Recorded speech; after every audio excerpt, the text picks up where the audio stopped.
Lightkeeper Promotions fight breakdown. Guys, we are here. One of the biggest heavyweight fights in history. The iconic trilogy. As the Gypsy King, slowly but surely, becoming one of the greatest heavyweights to ever do it. Tyson Fury, the Gypsy King, the undisputed WBC heavyweight champion of the world, going up against, unquestionably, in my opinion, the hardest hitter boxing has ever seen, Deontay the Bronze Bomber Wilder, the former WBC champion. All I can say is this, guys, I cannot wait for this fight. I've been waiting for this fight for so long, and I actually even prefer this fight over AJ versus Tyson Fury for many reasons. But for now, let's get into it. Before we start breaking down anything, let's talk about the first fight. Tyson Fury showed unmatchable self-belief and desire and heart, outboxing Deontay Wilder, and Deontay Wilder doing what he does best, dropping Tyson Fury twice, and Tyson rose like a phoenix from the ashes and attacked Deontay Wilder and put it on him after getting dropped. But in that second fight, it was a performance that 30 years from now we're going to be like, we're so lucky. You and I are extremely lucky because we witnessed greatness time and time again whenever both men stepped in to the squared circle. Now, a lot of people say that wasn't the Deontay Wilder of old in that second fight. And I agree with that, because before we start breaking down anything technical, all I can say is this. I truly believe that Deontay Wilder, when he stepped into that ring on February 22nd, 2020, the moment was just too big for him. I think he lost control of his legs, lost control of his emotions in the fight because there was so much pressure. And unfortunately, the Bronze Bomber folded under pressure. But in this fight, it's all or nothing. After all the excuses Wilder made, this is it. You either put up or shut up in here, because despite the outcome of the past two fights between both gentlemen, most people are going to remember this fight because it's the final one, the final episode of who is the greatest of this era. Let's get into it. Tyson Fury, 33 years old, 21 knockouts, and people wonder why he put Wilder to, I don't want to say to sleep, but he finished Wilder because if you look back at Tyson Fury's record, when it counts, when the moment is at its peak, when it's the climax of everything he's been going through, he always performs, he always shows up. 6'9", the man is absolutely, he's an anomaly when you talk about heavyweights. The way he moves, the way he switches stances, the way he feints, everything about him got nothing to do with a man who's 6'9", 85-inch reach. And I truly believe this is going to play a huge factor in this fight. Let's talk about the champion first, Tyson Fury. Exceptional movement, as I said. The man moves like a welterweight, like a bantamweight even. I mean, Tyson Fury is an absolute anomaly when you talk about movement, when you talk about feints, when you talk about speed and agility for his size. His jab. Now, the biggest difference in my opinion between the first and second fight is the fact that when Tyson Fury was boxing Deontay Wilder in that first fight, his mindset, his game plan was all about beating him with that lead hand alone. And even Ben Davidson told him in between rounds, you're going to beat him with one hand.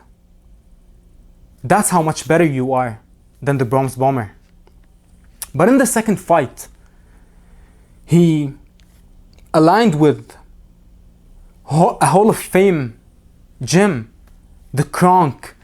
When you talk about Kronk, throughout all the years, all you think of is one thing: aggressive, intelligent pressure. And that is exactly what Tyson Fury did to Deontay Wilder in that second fight.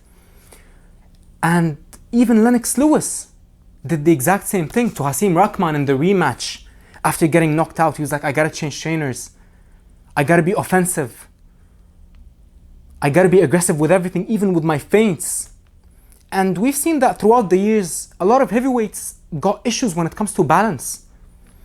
You see that with Deontay Wilder, with Lennox Lewis, with even Tyson Fury. Because I don't care how long have you been doing the sport, when you're 6'7", 6'8", 6'9", especially with a long lower body, you're gonna have issues when it comes to balance. But when it comes to Lennox Lewis, back in his heyday, when he aligned with the all-time great trainer,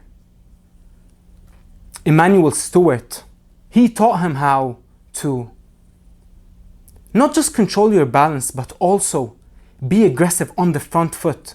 Control the pace, control the action with your feints, with your aggressiveness, with your potent and powerful jab. That is one of the main differences between the first and second fight. Tyson Fury in that first fight, he was just flicking the jab, but in that second fight, when that first bell rang, he sprinted, he surged into the middle of the squared circle and put Deontay Wilder on the back foot with his feints, with his power jab. That Kronk gym, there's something to be said. There's something special about it, about that gym. They teach you how to be ferocious and violent with every move you make, even with the jab. And I believe that's the main thing that won Tyson Fury the second fight, apart from Wilder folding under pressure. Another thing about Tyson Fury, he adapts to the fight no matter how things are going in the fight. We saw him against Steve Cunningham, his first fight in the USA. He fought Steve Cunningham and he was dropped. He got dropped in the second round. But then he switched tactics and adapted to the fight, even when he was dropped. Even when he got dropped versus Deontay Wilder in that first fight. The moment that he got up, he adapted to the circumstances. He didn't just stick to the game plan. He didn't fight behind his jab after getting up. No, he pressured Wilder. He feinted. He kept feinting with a lot of awkward movements. Feinting with his eyes, feinting with his shoulders, feinting with his hips, with everything. And he eventually got to the Bronze Bomber. Another thing about Tyson Fury that makes him so special. We've seen the long reign of Vladimir Klitschko when he was on top, when he claimed supremacy in the heavyweight division. It was because in every training camp, he always brought the hardest hitters, the most promising upcoming talent. He always brought them to camp time and time again and tested himself. And that is why he had such a long reign and such a dominant reign. And Tyson Fury is doing the exact same thing. A lot of people are saying that Tyson Fury, we've heard a lot of rumors that he got dropped in sparring. But regardless if he got dropped or not, he's sparring with David Adelaide, future of UK boxing when it comes to the heavyweight division, one of the hardest hitters. And mark my words, he's going to be the future. And another man that Tyson Fury sparred for this camp is Jared Anderson, managed by Jay Prince, the most powerful man in Houston, Texas. And Jared Anderson, make no mistake, he's young, hungry, big, ferocious, powerful. And Tyson Fury sparred him for hundreds of rounds. And another heavyweight prospect that Tyson Fury sparred for this fight is Ife Ajagbe. He's a Nigerian, ferocious power puncher with such underrated athleticism, in my opinion. Tyson Fury went to war in this camp. He went to war in his last two camps versus Wilder. And that is why he established supremacy in both fights. Now, we're talking about the champion. Just in a second, we're going to talk about the challenger, Deontay Wilder, one of the all-time greats too, the hardest hitter in heavyweight history.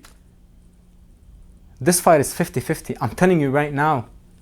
I'm singing all the praise of Tyson Fury, and rightfully so, but he's going to be met with the hardest hitter in boxing history, Deontay the Bronze Bomber Wilder. He's 36 years old now, which is a big head scratch and head shake when you talk about changing styles at 36 years old. Now, is it possible? We've seen that throughout the years in this crazy sport. Anything is possible, but when the bright lights are shining, and when the crowd is roaring, and when the pressure is on, you're gonna go back to what got you to the dance, and that's being a ferocious, powerful puncher who's patient. As Deontay Wilder always says, you gotta be perfect for 12 rounds, and I gotta be perfect for 2 seconds. And I agree with him. 36 years old, 42 wins and 1 loss. 42 wins and 41 knockouts. That is exactly why Deontay Wilder is still in denial that he lost that second fight fair and square. I'm telling you right now, that wasn't the best Deontay Wilder we've seen. And I know that for a fact because I've been watching him for over 5 years now. And the pressure got to him. But his pride, his honor, his ego is so big that he just can't admit that he folded under the pressure. And for anyone who bought the pay-per-view that night, I guarantee you this. If you watch the entire pay-per-view, you know what I'm talking about when I say that Wilder folded under pressure, is because the moment both men entered the arena, whenever the camera crew was going to Deontay Wilder's locker room throughout the fights, the prelims, Wilder was standing up, going back and forth in the room. He was so nervous. He was so anxious. And that is why when he was walking out, I'm sure that the costume had some effects. And I'm sure that he came into the fight with a few injuries, just like all fighters. But I guarantee you this. Before entering that arena, Wilder was feeling absolutely fantastic. But when he got in, and you had the feeling that the fight was so big, even a lot of people, even Chris Mannix and a lot of people were saying that night, the energy was just different. You had the feeling that something special was about to unfold.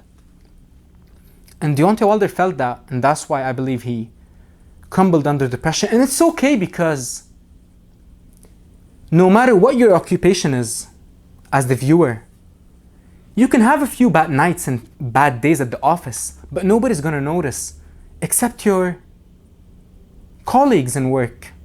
But when it comes to Deontay Wilder, when it comes to a professional boxer, especially at the elite level, when you make that walk, you might not be feeling it that day.